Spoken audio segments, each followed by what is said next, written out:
أعوذ بالله من الشيطان الرجيم. بسم الله الرحمن الرحيم.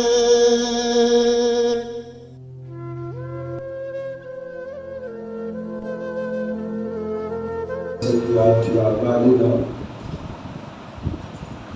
ومن يهده الله فلا مضل له ومن يضلله فلا هادي له. أشهد أن لا إله إلا الله وحده لا شريك له وأشهد أن محمدًا عبده ورسوله. أما بعد فإن خير الحديث كتاب الله وخير الهدي هدي محمد صلى الله عليه وسلم وشر الأمور محدثاتها وكل محدثة بدعة وكل بدعة ضلالة وكل ضلالة في النار.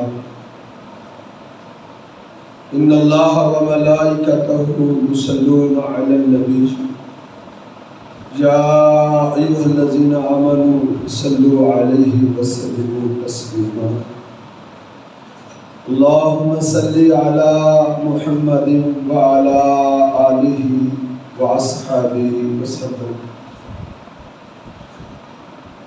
أعوذ بالله السميع العليم من الشيطان الرجيم.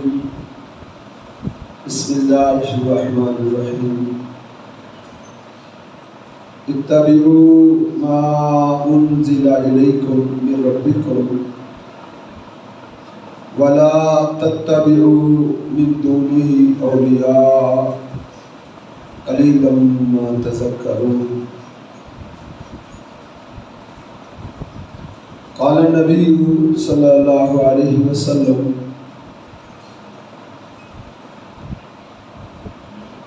افترقت اليهود على 71 فرقة واحدة في الجنة و70 في النار. وافترقت النصارى على 72 فرقة واحدة في الجنة و71 في النار. ستفترق أمتي على 73 فرقة واحد في الجنة و72 في النار. قالوا ومن هم يا رسول الله؟ قال هم ما أنا عليه اليوم وأصحابي أو كما قال النبي صلی اللہ علیہ وسلم.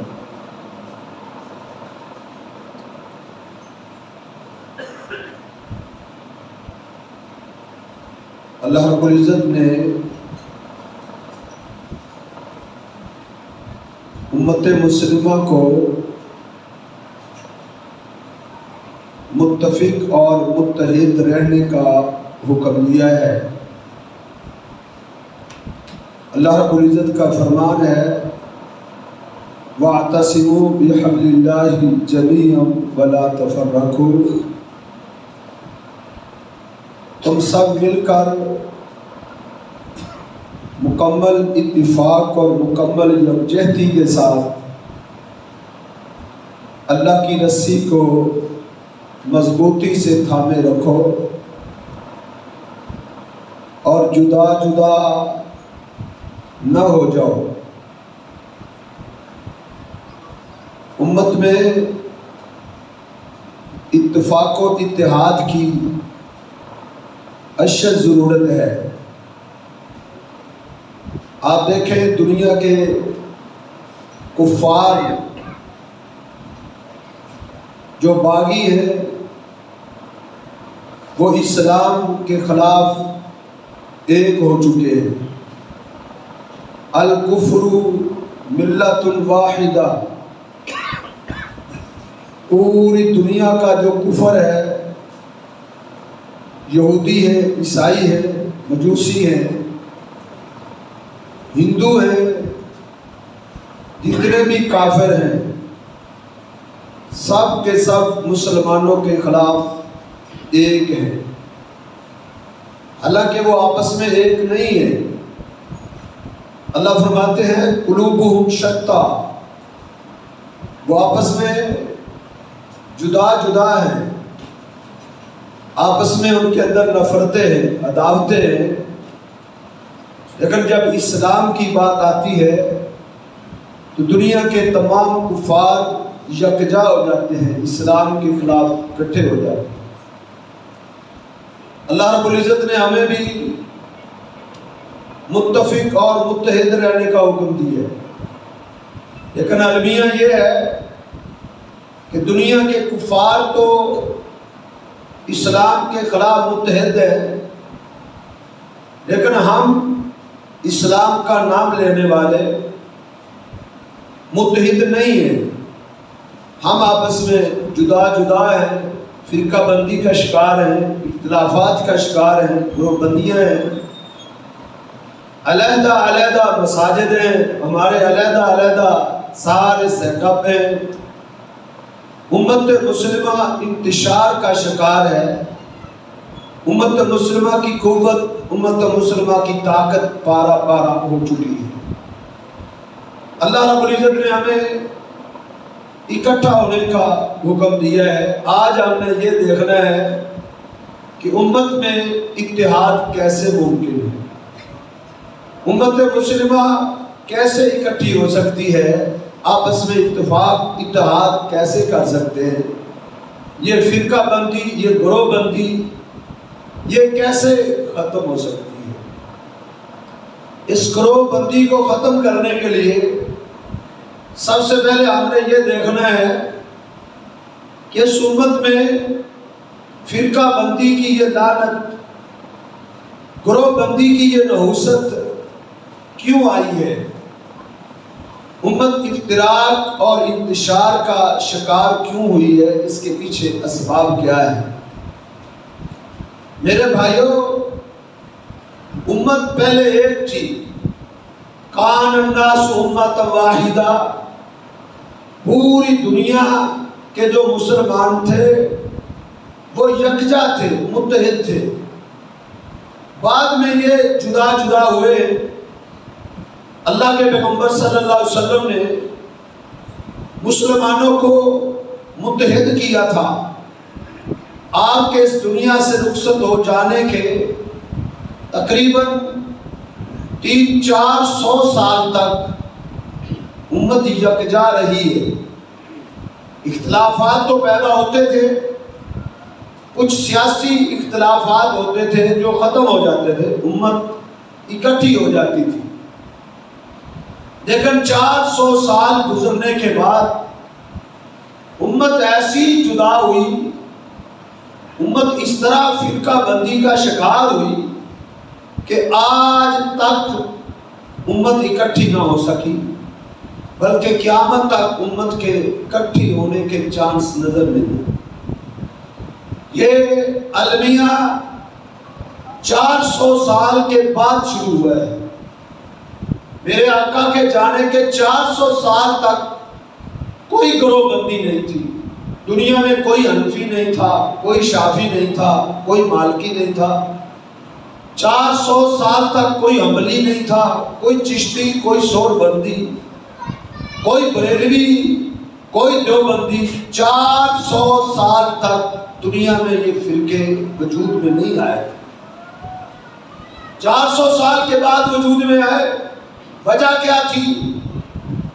400 سال کے بعد فرقہ بندی کی بیس اور وجہ یہ بنی کہ اندھی عقیدت نے امت میں جنم لے لیا۔ اندھا اعتماد علماء پر، بزرگوں پر، اپنے اماموں پر، اپنے بزرگوں پر جو اندھی عقیدت تھی، ان کی محبت میں غلو کرتے ہوئے ایسی عقیدت پیدا ہو گئی کہ ہر عالم نے، ہر امام اور ہر فقیہ نے جو مسئلہ بتایا ہے، لوگوں نے آنکھیں بند کر کے اس کے پیچھے چلنا شروع کر دیا۔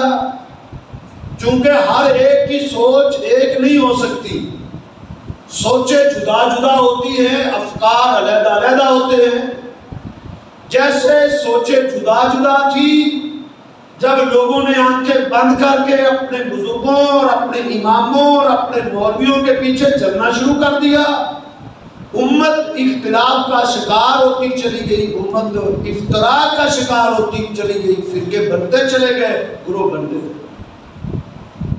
تو اس کی وجہ کیا ہے؟ عمدی عقیدت ہے، عمدی تقلید ہے، بغیر دلیل کے، بغیر ثبوت کے جب بزرگوں کے پیچھے لوگ چلنے لگ گئے تو فرقہ بندی پیدا ہونا شروع ہو گئی، اور یہ سوچیں بڑھتی چلی گئی، اس میں جمود آتا چلا گیا، تقلید پہ لوگ جامد ہوتے چلے گئے، تقلید کے اندر تعصب ہردرمی آتی چلی گئی، اضافہ ہوتا چلا گیا، امت انتشار کا شکار ہوتی چلی گئی۔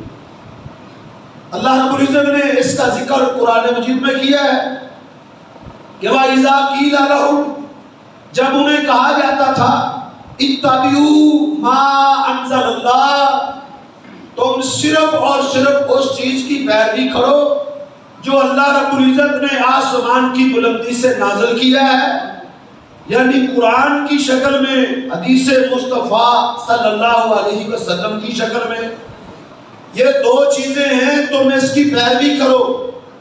جب انہیں یہ کہا جاتا گیا، انہوں نے کیا کہا؟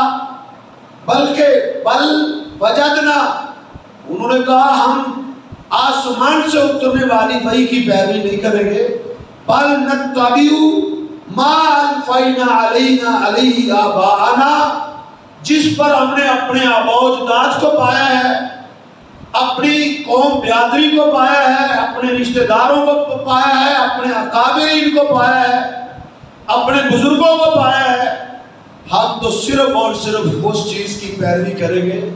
لوگوں نے آسمان سے اترنے والی وحی کو پس پشت ڈال دیا، اور کوئی اپنے خاندان کے پیچھے لگ گیا، کوئی اپنی بیادری کی رسم و رواج کو اپنانے لگ گیا، کوئی اپنے بزرگوں کے پیچھے چلنا شروع ہو گیا، کوئی اپنے پیروں کے پیچھے چلنا شروع ہو گیا۔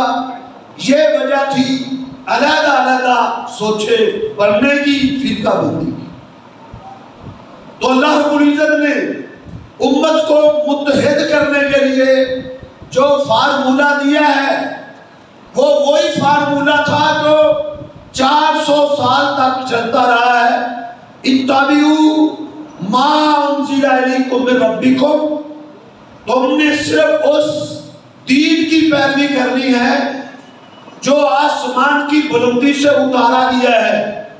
اتبعوا ما انزل الیکم من ربکم ولا تتبعوا من دونہ اولیاء، آسمان سے اترنے والی وحی کے مقابلے میں اپنے بزرگوں، اپنے پیروں اور اپنے اماموں کی پیروی نہیں کرنی، یہ حل ہے۔ اس سے امت متفق ہو سکتی ہے کہ ہم نے پیروی اور اتباع دین صرف اس کو ماننا ہے جو اللہ رب العزت نے آسمان کی بلندی سے جناب محمد رسول اللہ صلی اللہ علیہ وسلم پر نازل کیا ہے، بس ہم اس کو دین مان لیں اور اس کے پیچھے چلنا شروع ہو جائیں، بڑی بصیرت کے ساتھ، پوری علم کے ساتھ، علمی قوت اور بصارت کے ساتھ جب ہم آسمان سے اترنے والی وحی کو تھام لیں گے تو انشاءاللہ امت میں یہ جو اختلاف ہے، یہ انتشار ہے، یہ سب ختم ہو گئے۔ اب 400 سال تک امت میں فرقہ بندی کیوں نہیں آئی؟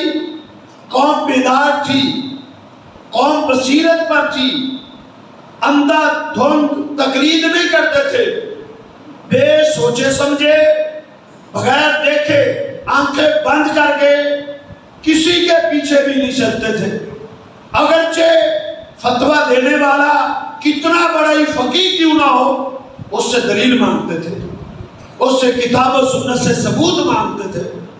جب کتاب و سنت سے دلیل مانگی جاتی تھی، کتاب و سنت سے ثبوت مانگا جاتا تھا، اس وقت امت ایک تھی، امت کے اندر اختلاف نہیں تھا۔ اللہ رب العزت نے چونکہ حکم دے رکھا تھا کہ وَلَا تَقْفُ مَا لَيْسَ لَكَ بِهِ عِلْمٌ، اس چیز کے پیچھے نہیں چلنا جس کی تمہارے پاس دلیل نہیں ہے۔ آج بھی آپ یہ فارمولہ اپنا کے دیکھیں، آج بھی اس نقطے کو آپ اٹھا کے دیکھیں، بیان کرنے والا کتنا بڑا مفتی کیوں نہ ہو، اس نے کتنا بڑا جبہ کیوں نہ پہن رکھا ہو، اس کی دستار کتنی بڑی کیوں نہ ہو، جب وہ منبر میں بیٹھ کے مسائل بتائے، آپ نے دلیل مانگنی ہے، ثبوت مانگنے ہیں کہ کتاب و سنت سے کوئی دلیل پیش کرو۔ جب آپ اس فارمولے کو اپنائیں گے، بدعات کا خاتمہ ہو جائے گا، اللہ کی زمین سے شرک کی جڑیں کٹ جائیں گی، صرف اس نقطے کے ساتھ وَلَا تَقْفُ مَا لَيْسَ لَكَ بِهِ عِلْمٌ، جس چیز کی تمہارے پاس دلیل نہیں ہے، جس چیز کا تمہارے پاس ثبوت نہیں ہے، اس کے پیچھے نہیں چلنا۔ کہنے والا کتنا بڑا فقیہ کیوں نہ ہو، اس کی بات کی کوئی ویلیو نہیں ہے، اگر اس کی بات کی تائید میں اللہ کی کتاب نہیں ہے اور پیغمبر کی حدیث نہیں ہے، اس کے قول کی کوئی ویلیو نہیں ہے، کوئی حیثیت نہیں ہے۔ اس نقطے اور اس اصول کو اپنا لو، اللہ کے فضل سے بصیرت آ جائے گی، جہالت کے خاتمے ہو جائیں گے، بدعات کی جڑیں کٹ جائے گی، امت کتاب و سنت پہ ایک پلیٹ فارم پہ آ جائے گی۔ جب آپ اس نقطے کو اپنا لیں گے، وَلَا تَقْفُ مَا لَيْسَ لَكَ بِهِ عِلْمٌ، پیروی صرف اس کی کرنی ہے جس کے پیچھے کتاب و سنت سے دلیل موجود ہے، علم۔ اللہ رب العزت ارشاد فرماتے ہیں فَاسْأَلُوا أَهْلَ الذِّكْرِ إِن كُنتُمْ لَا تَعْلَمُونَ، اگر تم نہیں جانتے، لا علم ہو، نہ واقف ہو، کتاب و سنت کو پڑھا نہیں ہے، کتاب و سنت کو سیکھا نہیں ہے، اب اس کا حل کیا ہے؟ اس کا حل بھی اللہ رب العزت نے بتایا ہے، فَاسْأَلُوا أَهْلَ الذِّكْرِ إِن كُنتُمْ لَا تَعْلَمُونَ، اگر تم نہیں جانتے تو پھر تم اہل ذکر سے پوچھو۔ اہل ذکر سے، اہل ذکر سے کون مراد ہے؟ اہل ذکر سے مراد ہر ایرا غیرہ نہیں ہے، اہل ذکر سے مراد وہ ہے جس کے پاس قرآن اور حدیث ہے، جس کے پاس قرآن اور حدیث کا علم ہے، اس سے مسئلہ پوچھنا ہے، ہر ایک سے مسئلہ نہیں پوچھنا، مسئلہ اس سے پوچھو جو جواب دیتا ہوا قال اللہ و قال رسول کہے کہ اللہ نے ایسے فرمایا، محبوب پیغمبر صلی اللہ علیہ وسلم کا یہ فرمان ہے، جس کے جواب میں قرآن کی آیت آئے، جس کے جواب میں محبوب پیغمبر کی حدیث آئے، مسئلہ اس سے پوچھنا۔ کیوں؟ ذکر اللہ نے قرآن کو کہا ہے، آسمان سے اترنے والی وحی کو اللہ نے ذکر کہا ہے، اِنَّا نَحْنُ نَزَّلْنَا الذِّکْرَ، اللہ فرماتے ہیں ذکر وہ ہے جس کو ہم نے آسمان کی بلندی سے اٹھایا ہے۔ دو چیزیں آسمان کی بلندی سے نازل ہوئی ہیں، دو چیزیں، ایک قرآن نازل ہوا ہے، دوسری آقا کی حدیث نازل ہوئی ہے، یہ دو چیزیں آسمان سے نازل ہوئی ہیں، باقی سب چیزیں زمین کی پیداوار ہیں۔ جس کے پاس دو چیزیں ہیں وہ اہل ذکر ہیں، ان سے مسئلہ پوچھنا ہے، اور ان سے مسئلہ بھی کیسے پوچھنا ہے؟ آنکھیں بند کر کے نہیں، فَاسْأَلُوا أَهْلَ الذِّكْرِ إِن كُنتُمْ لَا تَعْلَمُونَ بِالْبَيِّنَاتِ وَالزُّبُرِ، قرآن کہتا ہے ان سے بھی مسئلہ پوچھنا ہے تو بینہ مانگنی ہے۔ کیا مانگنی ہے؟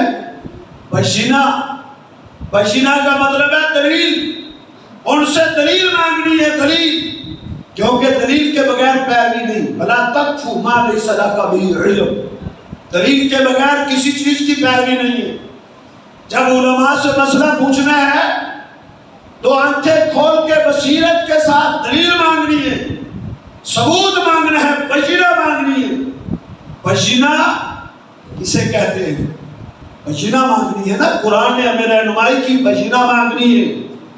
اب بینہ کا تعین کون کرے گا؟ اب بینہ کی وضاحت کون کرے گا؟ یہ کوئی دنیا کا فقیر نہیں کر سکتا، بجینہ کی وضاحت بھی اللہ رب العزت خود کرتے ہیں. القرآن یفسر بعضہ بعضا، قرآن کی تفسیر کرتا ہے. قرآن کی ایک آیت دوسری آیت کی تفسیر کرتی ہے. اب بجینہ کسے کہتے ہیں یہ بھی ہم قرآن سے پوچھتے ہیں. اللہ بجینہ کیا ہے؟ اللہ تو نے ہمیں حکم دیا ہے، علماء سے مسئلہ پوچھنے کا طریقہ بتایا ہے کہ ان سے بجینہ مانگنی ہے. اللہ بجینہ کیا ہے؟ اللہ رب العزت ارشاد فرماتے ہیں شہر رمضان الذی انزل فیہ القرآن ھدی للناس وبینات. اور میرے بندو وہ قرآن جو میں نے رمضان میں اتارا ہے یہ قرآن بجینہ ہے. قرآن بجینہ ہے. بالبینات والزبر. جب مسئلہ پوچھنا ہے تو بجینہ مانگنی ہے. کیا مانا؟ قرآن کی آیت مانگنی ہے کہ اس مسئلے پر قرآن کی آیت پیش کرو، قرآن سے دلیل پیش کرو، قرآن سے ثبوت پیش کرو. ایک اور چیز بجینہ ہے. قرآن بھی بجینہ ہے، دوسری ایک اور چیز بجینہ ہے. وہ کون سی ہے؟ وہ بھی ہم قرآن سے پوچھتے ہیں. اللہ رب العزت کا ارشاد ہے لم یکن الذین کفروا من اہل الکتاب والمشرکین منفکین حتی تأتیہم البینہ. بجینہ کا ذکر اللہ نے اس سورت میں بھی کیا ہے. اس سورت کا نام ہی سورہ بجینہ ہے. حتی تأتیہم البینہ. اللہ بجینہ کیا ہے؟ رسول من اللہ. اللہ کا پیغمبر بجینہ ہے. قرآن بجینہ ہے اور دوسری ذات رسول بجینہ ہے. پیغمبر کا فرمان بجینہ ہے، پیغمبر علیہ السلام کی سنت بجینہ ہے، آقا کی حدیث بجینہ ہے. یہ دو چیزیں بجینہ ہیں. دو. تیسری چیز دنیا کی کوئی طاقت کسی تیسری چیز کو بجینہ ثابت نہیں کر سکتی. میں چیلنج سے یہ بات اکثر کہا کرتا ہوں، اگر کوئی شخص عمر نوح پالے، نوح علیہ السلام کی عمر 1500 سال سے زیادہ، 1500 سال سے زیادہ ان کی عمر تھی. 950 سال تو ان کی نبوت کی عمر تھی. 1500 سال کی عمر اگر کوئی دنیا کا مفتی پالے اور 15 سال کی عمر ورقردانی میں، تحقیق میں، کتب حدیث کی پڑھنے میں بسر کر دے، اللہ کے فضل سے کسی تیسری چیز کو وہ بجینہ ثابت نہیں کر سکتا. دو چیزیں بجینہ ہیں. قرآن بجینہ ہے، صحب قرآن محمد رسول اللہ صلی اللہ علیہ وسلم کا فرمان بجینہ ہے، آپ کی حدیث بجینہ ہے. اور یہ ہمارا اصول ہے. ہمارا اہل حدیث کے دو اصول، اطیعوا اللہ و اطیعوا الرسول. ایک اللہ کی اطاعت ہے، ایک محمد رسول اللہ صلی اللہ علیہ وسلم کی اطاعت ہے. دنیا کا کوئی فرقہ یہ اصول پیش نہیں کر سکتا. دو چیزیں بجینہ ہے. یہ ہمارا منشور ہے، یہ ہماری دعوت ہے، یہ ہمارا پیغام. یہ دو چیزیں بجینہ ہیں. جب بھی مسئلہ پوچھنا ہے تو بجینہ مانگنی ہے. آنکھیں بند کر کے پیچھے نہیں چلنا. تو میں نے عرض کیا تھا 400 سال تک نہ کوئی اللہ کی زمین پر حنفی رہتا تھا، نہ اللہ کی زمین پر کوئی شافعی تھا، نہ اللہ کی زمین پر کوئی مالکی تھا، نہ حنبلی تھا، نہ کوئی بریلوی تھا، نہ کوئی چشتی تھا، نہ کوئی سہروردی تھا، نہ کوئی دیوبندی تھا. 400 سال تک اللہ کی زمین پر ایک گروہ بستا تھا، وہ محمدی تھے. کون تھے؟ وہ محمدی تھے. ان کی نسبت صرف اور صرف اپنے امام اعظم جناب محمد رسول اللہ صلی اللہ علیہ وسلم کی طرف تھی. کسی امتی کی طرف کسی کی نسبت نہیں تھی. 400 سال تک لوگ اس منہج پر قائم تھے. کیوں قائم تھے؟ وہ دلیل مانگتے تھے، وہ ثبوت مانگتے تھے، وہ دلیل کی پیروی کرتے تھے. سنی سنائی کے پیچھے نہیں چلتے تھے. باپ سے سنا ہے، دادے سے سنا ہے، بزرگوں سے سنا ہے، اپنے اکابرین سے سنا ہے، دلیل کی پیروی کرتے تھے. میں آپ کے سامنے اللہ کے فضل سے اپنے اس نقطے کو سمجھانے کے لیے دلائل رکھتا ہوں. دلائل میرے پاس اللہ کے فضل سے کتاب و سنت اور تاریخ سے اس پر دلائل موجود ہیں کہ لوگوں نے آنکھیں بند کر کے کسی بڑے سے بڑے فقیہ کی بات کو نہیں مانا, کتاب و سنت کی پیروی کی ہے, دلیل کی پیروی کی. میرے سامنے ایک دیہاتی کا واقعہ ہے, ایک پیٹو کا. بیچارہ جاہل تھا, لا علم تھا, اونٹوں کا چروایا تھا, حج کرنے کے لیے بیت اللہ پہنچا. اتنا جاہل تھا, اس قدر لا علم تھا, ایسا ناواقف شخص تھا, اس کو حج جیسے مشہور ترین رکن کی ادائیگی کا بھی علم نہیں تھا. ایک مشہور ترین مسئلہ ہر بندہ جانتا ہے کہ جو حج کے لیے جاتا ہے, جب وہ حج عمرے کے لیے احرام باندھتا ہے تو اپنا سلا ہوا لباس اتار دیتا ہے, اپنی قمیض, اپنا پجامہ اور اپنی پگڑی, اپنا کوٹ, جرسی, یہ چیزیں اتار دیتا ہے.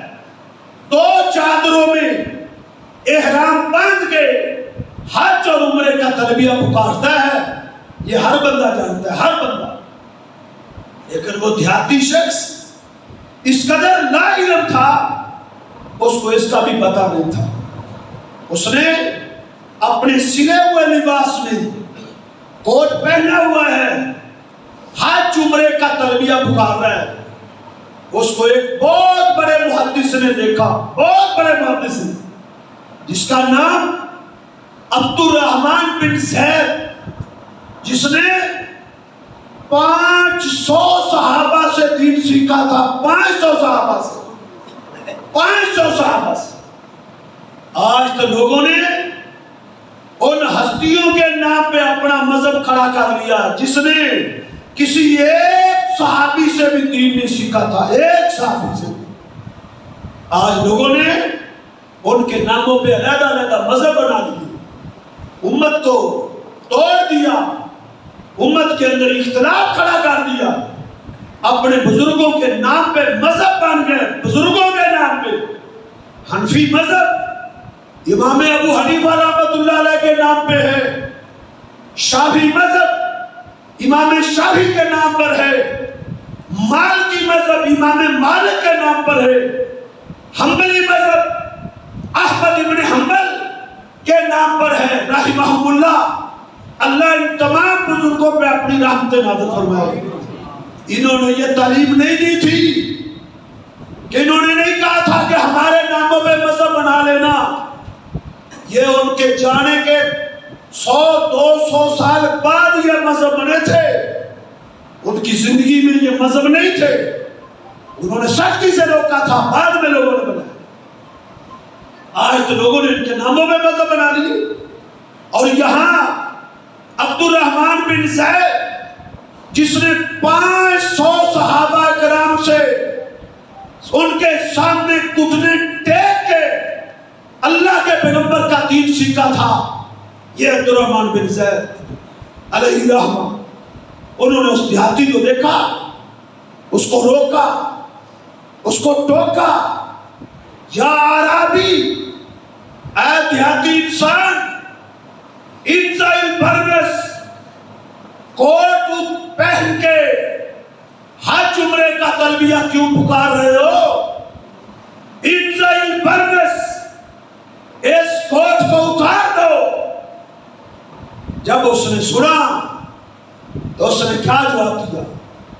کعبہ کے رب کی قسم اٹھا کے کہتا ہوں, اس نے ایسا جواب دیا کہ اس کا جواب سونے کے پانی سے لکھنے والا تھا. اس نے کہا, اے عبد الرحمن بن زید, ٹھیک ہے تم نے میرے پیغمبر کے صحابہ سے دین سیکھا ہے, 500 صحابہ کے سامنے گھٹنے ٹیک کے تو نے اسلام کی تعلیم کو حاصل کی, لیکن تیرا اتنا کہنا کافی نہیں.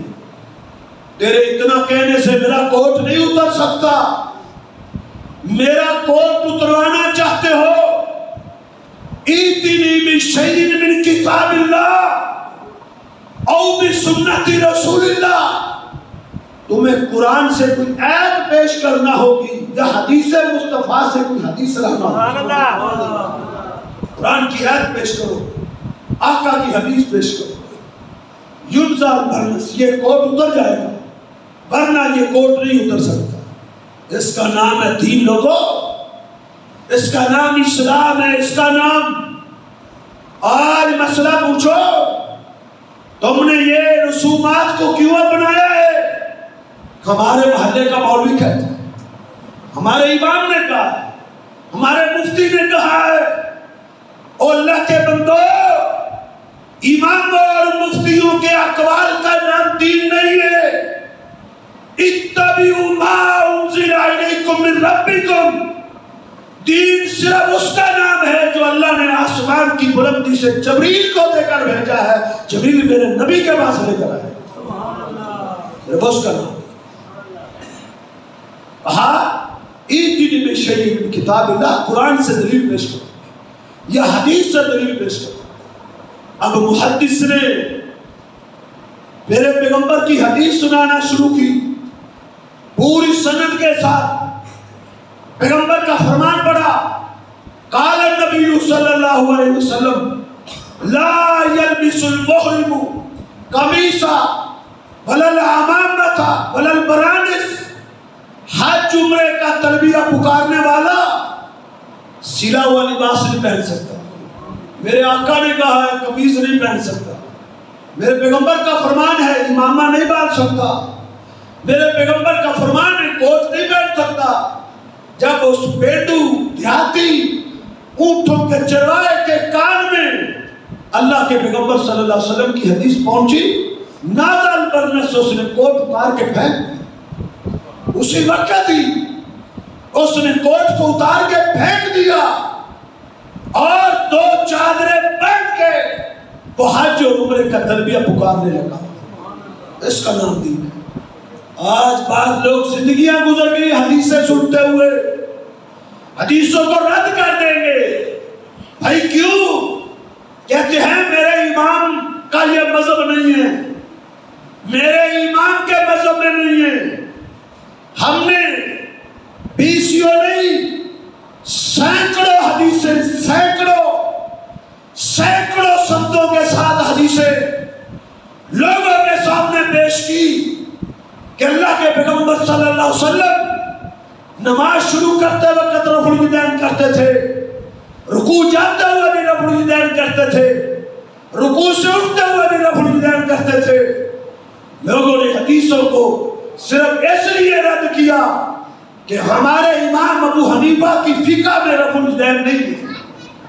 اللہ کے بندو، تم نے کلمہ امام ابو حنیفہ رحمہ اللہ کا نہیں پڑھا، تم نے کلمہ محمد رسول اللہ صلی اللہ علیہ وسلم کا پڑھا ہے۔ میرے پیغمبر کی حدیث دین ہے، میرے پیغمبر کی سنت دین ہے۔ کسی بڑے سے بڑے امام اور فقیہ کا عمل دین نہیں ہو سکتا۔ دین صرف قرآن اور حدیث کا نام ہے۔ تو دلیل مانگتے ہیں، ثبوت مانگتے ہیں۔ فرقہ بندی کا حل کیا ہے؟ گروہ بندی کو ختم کرنے کا حل کیا ہے؟ کتاب و سنت سے دلیل مانگی جائے، فرقہ بندی ختم ہو جائے گی، امت ایک پلیٹ فارم پہ آ جائے گی، ایک پلیٹ فارم پہ۔ مجھے ایک اور دیہاتی کی بات یاد آئی، وہ حج کرنے کے لیے وہ بھی بیت اللہ میں گیا۔ حج کرنے کے بعد مسجد نبوی کی زیارت کرنے کے لیے مدینہ المنورہ پہنچا۔ جب وہ مسجد نبوی میں گیا تو مسجد نبوی میں ایک حدیث کی مجلس لگی ہوئی تھی کہ ایک محدث، ایک فقیہ، ایک عالم منبر پہ بیٹھے مسائل بتا رہا ہے لوگوں کو، وہ بیٹھ کے سننے لگے۔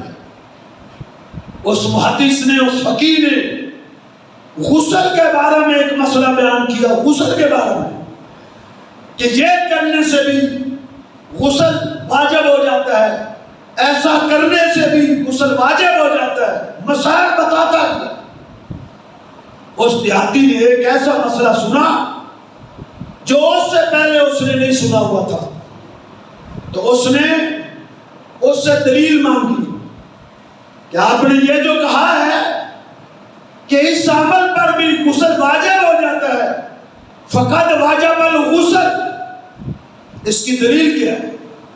مجھے اس کی دلیل دو. دلیل یہ دور تھا لوگوں، یہ دور، اس وجہ سے اس دور میں فرقہ بندی کا عروج نہیں ہوا تھا. لوگ دلیل مانگتے تھے، ثبوت مانگتے تھے، دلیل مانگی. اس محدث نے آگے سے کیا جواب دیا؟ اس نے کہا سمیت عمی، میں نے یہ جو مسئلہ بیان کیا ہے اس طرح بیان کرتے ہوئے میں نے اپنے چچا سے سنا تھا. میں نے اپنے چچا سے سنا تھا، چچا سے. اللہ، وہ پینڈو، وہ دیہاتی غیظ و غضب میں آ گیا. اس کی پیشانی سلوٹوں سے بھر گئی. اس نے کہا دین کے اندر چچاؤں کے فتوے نہیں چلتے. دین کے اندر دو چیزیں چلتی ہیں، رب کا قرآن چلتا ہے یا محمد علیہ السلام کا فرمان چلتا ہے. تیرے چچا کی بات دین نہیں ہے، تو چچا کا فتویٰ دیتا ہے. غصے میں آ گئے، کہا میں تیرے خلاف مقدمہ دائر کرتا ہوں. عدالت میں پہنچے. عدالت میں کبھی ایسی عدالتیں بھی ہوتی تھی، کبھی اللہ کی زمین پر ایسے مقدمے بھی ہوتے تھے. آج یہ سائل عدالت میں پہنچ رہا ہے ایک مقدمہ لیے ہوئے، اور مقدمہ ایک عالم کے خلاف ہے جس نے مسئلہ بیان کیا، اس پر قرآن و حدیث سے دلیل پیش نہیں کی. اگر آج بھی اس قسم کی عدالتیں لگ جائیں اور اس قسم کے قاضی آ جائیں تو کیا آج کا کوئی مفتی بچے گا جس کے خلاف مقدمہ نہ ہو؟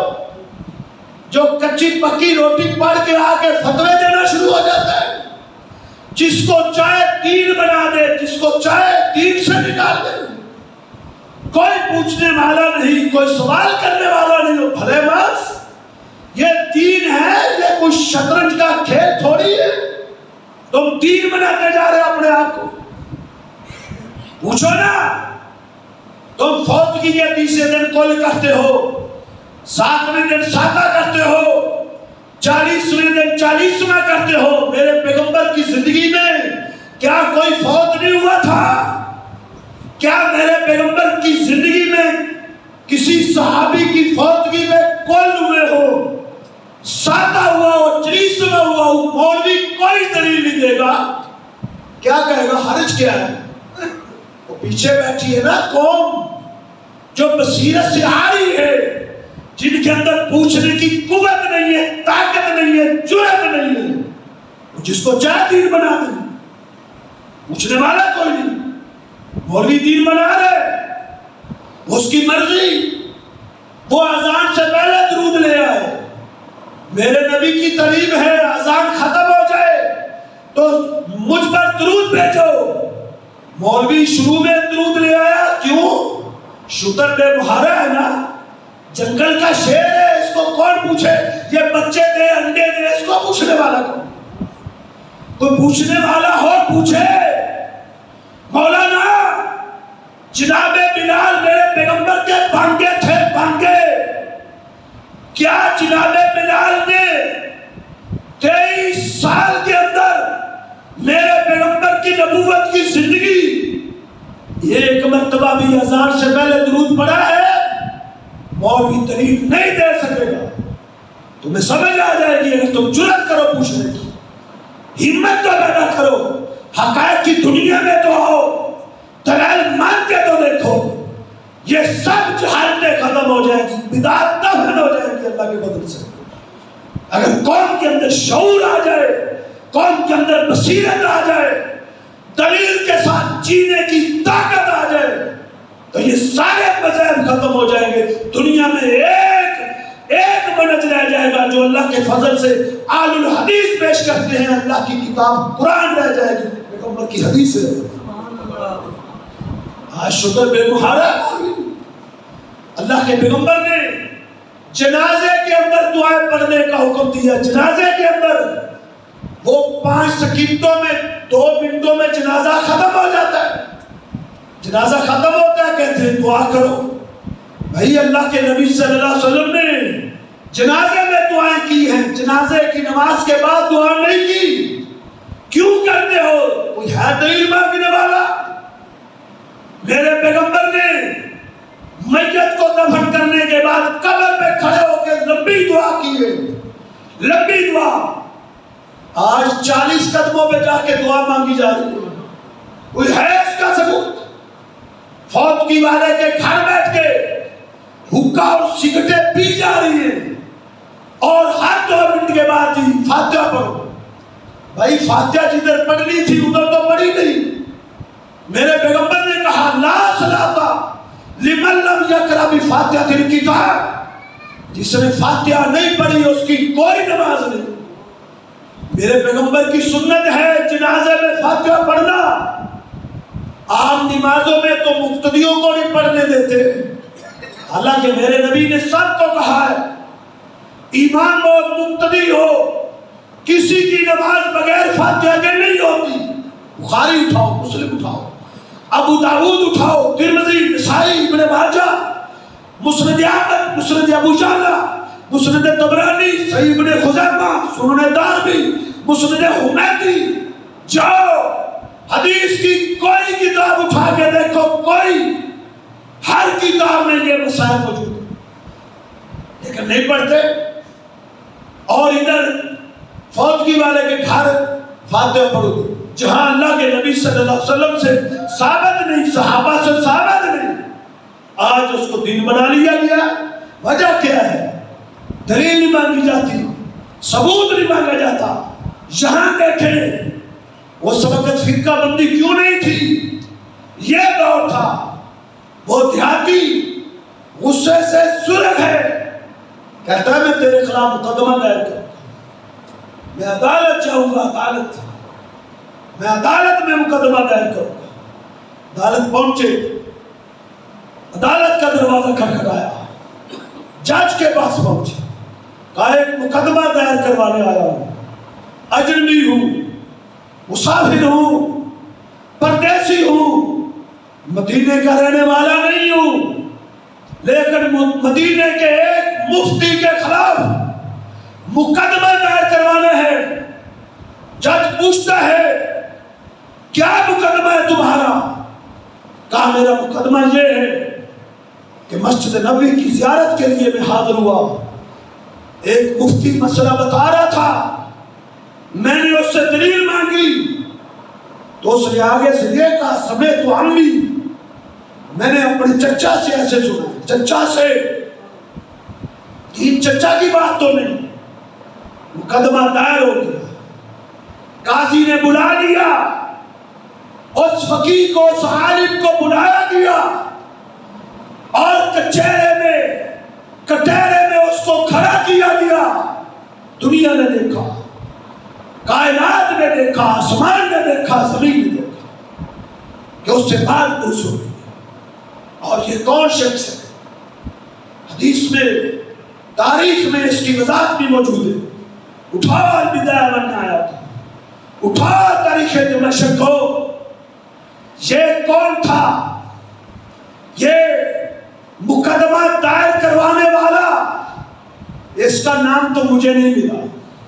عربی ہو, یہ بیچارہ کوئی دیہاتی شخص تھا, مسجد نبی کی زیارت کے لیے آیا تھا, لیکن یہ موجود ہے کہ وہ فتویٰ دینے والا مفتی وہ کون ہے, اس کا کیا نام ہے, یہ بھی موجود ہے.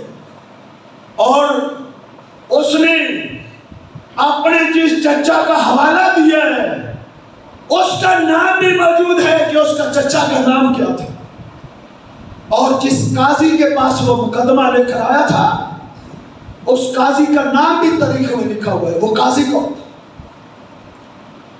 وہ قاضی عمر بن خطاب رضی اللہ تعالیٰ عنہ تھے. وہ عدالت عمر بن خطاب کی عدالت تھی, عمر بن خطاب کی.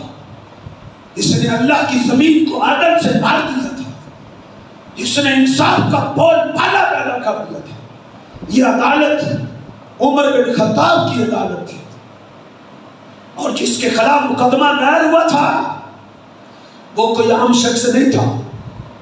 اس کا نام زید بن ثابت تھا، وہ بھی صحابی رسول تھا. فتویٰ دینے والا مفتی کوئی غیرہ مفتی نہیں تھا، وہ اللہ کے پیغمبر کا صحابی تھا. صحابی جس کو عدالت میں بلایا گیا ہے، جس کے خلاف مقدمہ دائر کیا گیا، وہ صحابی تھا. وہ کوئی کچی پکی روٹی پڑھنے والا مولوی نہیں تھا، حلوے کی پلیٹ میں بک جانے والا کوئی ملا نہیں تھا. وہ میرے پیغمبر کا صحابی تھا. کلہم عدول. میرے پیغمبر کے صحابہ سچے تھے، سچے. میرے پیغمبر کے صحابہ دین کے محاور تھے، دین کے محاور تھے. صحابی تھا.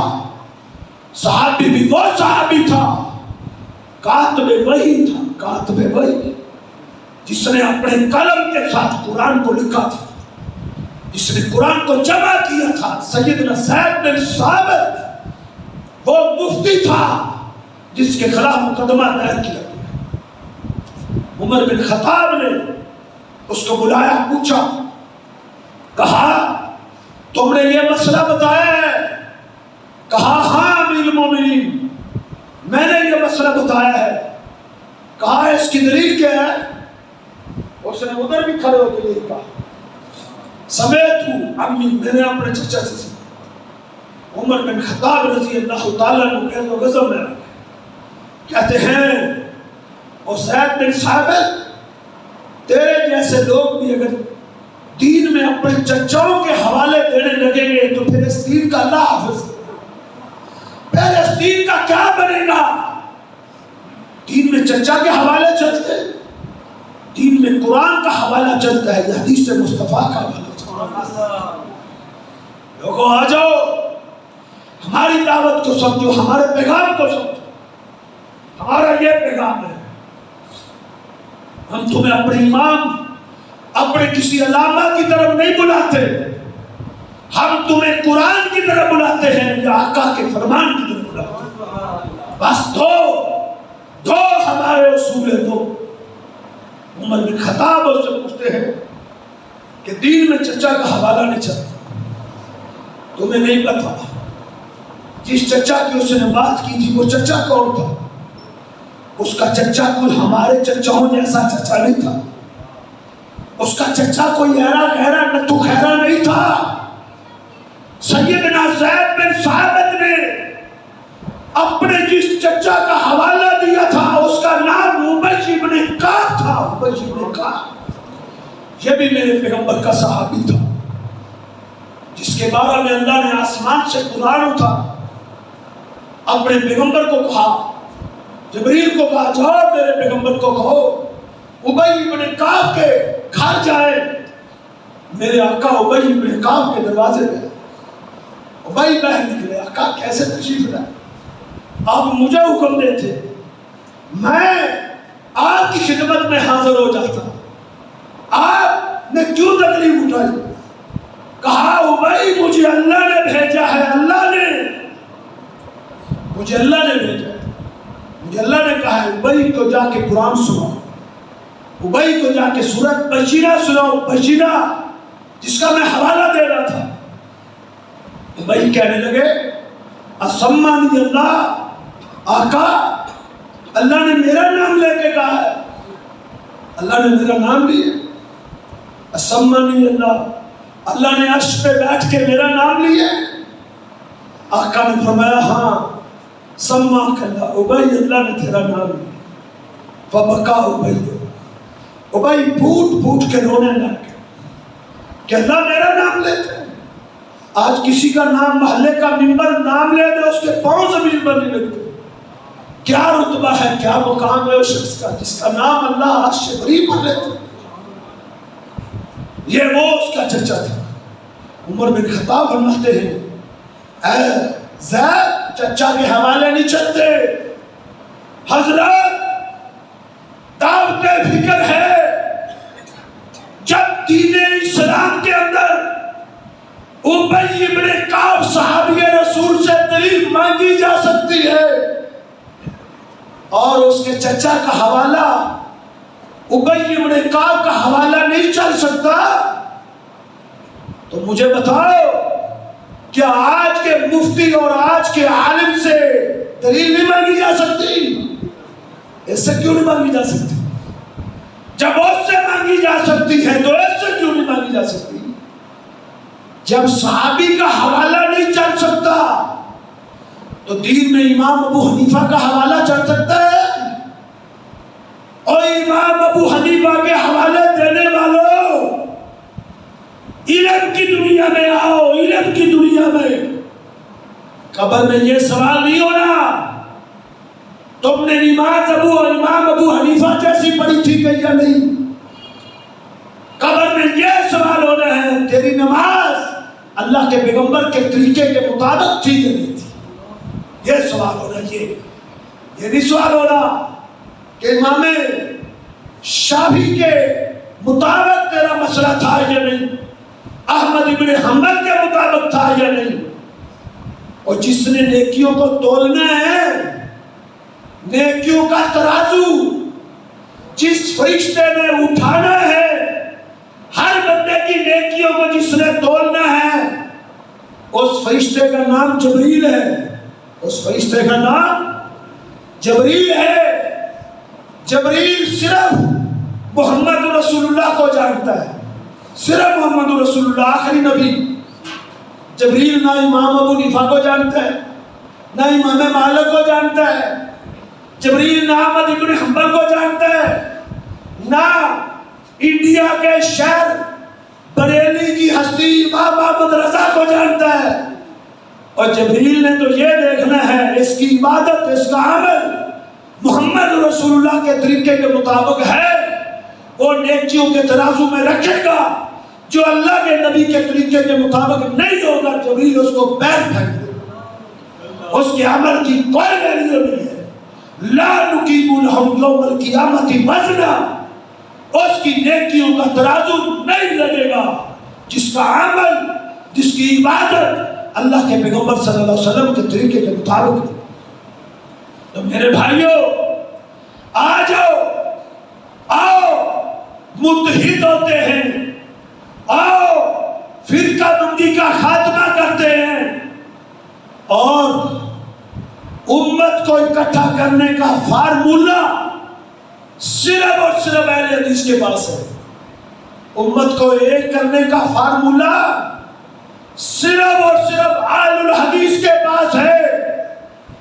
دنیا کا کوئی اور فرقہ امت کو اکٹھا کرنے کا طریقہ پیش نہیں کر سکتا۔ کیسے نہیں پیش کر سکتا؟ حنفی کیا کہے گا؟ وہ کہے گا حنفی ہو جاؤ، شافعی مانے گا، مالکی مانے گا، نہیں مانے گا، حنبلی نہیں مانے گا۔ اگر شافعی اٹھے امت کو اکٹھا کرنے کے لیے تو کیا کہے گا؟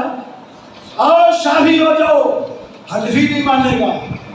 مالکی کہے گا آ جاؤ، مالکی ہو جاؤ، نہ حنفی مانے گا نہ شافعی مانے گا۔ امت کیسے اکٹھی ہوگی؟ امت کیسے اکٹھی ہوگی؟ ایسا فارمولہ ہونا چاہیے جو سب مان لیں۔ آؤ، وہ فارمولہ ہمارے پاس ہے، ہمارے پاس۔ ہم کہتے ہیں دنیا کے لوگوں آؤ، حنفیت کو چھوڑ دو، شافعیت کو چھوڑ دو، حنبلیت کو چھوڑ دو، بریلویت کو چھوڑ دو، دیوبندیت کو چھوڑ دو، آ جاؤ سب محمدی ہو جاؤ۔ اب امت کٹھی ہو سکتی کہ نہیں ہو سکتی؟ اس نقطے میں کٹھی ہو سکتی ہے، اس نقطے میں۔ اور شخصیات کی بات کرو گے امت پارا پارا ہوگی، ٹوٹے گی۔ ایک مجھے کہنے لگا، کہتا تم حدیث کی بات کر کے امت کو توڑ رہے ہو، کہتا تم امت کو توڑ رہے ہو۔ میں نے کہا عقل سے کام لے، عقل سے۔ حدیث سے امت جڑتی ہے، امت ٹوٹتی نہیں۔ حدیث مصطفیٰ پہ اکٹھا ہو جائے تو امت جڑے گی۔ حنفیت کی طرف دعوت اکٹھی ہوگی جب قرآن اور حدیث کی طرف بلایا جائے گا۔ میں نے کہا بتاؤ 400 سال تک امت ایک تھی، ایک کیسے ٹوٹی؟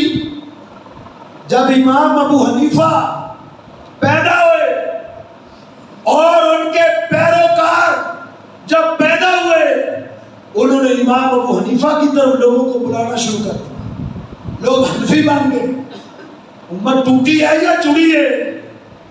کچھ حنفی بن گئے، امام مالک آئے، کچھ لوگ مالکی بن گئے، امام شافعی آئے، کچھ لوگ شافعی بن گئے، احمد ابن حنبل آئے تو کچھ لوگ حنبلی بن گئے۔ 4 حصوں میں امت تقسیم ہوگی، 4 حصوں میں۔ امت جڑی تھی یا ٹوٹی تھی؟ اور اللہ کے بندو، امت ٹوٹی تھی، ٹوٹی 4 حصوں میں امت تقسیم ہو گئی۔ یہ کس کی نحوست تھی؟ یہ تقلید کی نحوست تھی، تقلید کی۔ حتیٰ کہ امت ایسی ٹوٹی، ایسی، اللہ کے گھر بیت اللہ کے اندر 4 مصلی پڑھ گئے تھے، 4۔ حنفی علیحدہ نماز پڑھتے تھے، شافعی علیحدہ پڑھتے تھے، مالکی علیحدہ پڑھتے تھے، حنبلی علیحدہ پڑھتے تھے، علیحدہ علیحدہ۔ یہ تو آل سعود آئے، انہوں نے سارے مصلی ختم کر کے ایک مصلی پہ امت کو اکٹھا کیا، ایک کو۔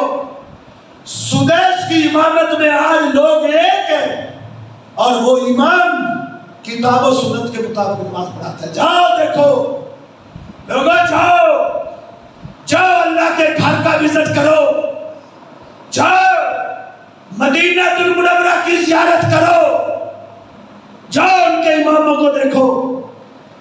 امت آج ایک امام کے پیچھے کھڑی ہے، وہ امام جو نماز پڑھاتا ہے، وہ نماز کا طریقہ تمہارے پاس ہے یا ہمارے پاس ہے؟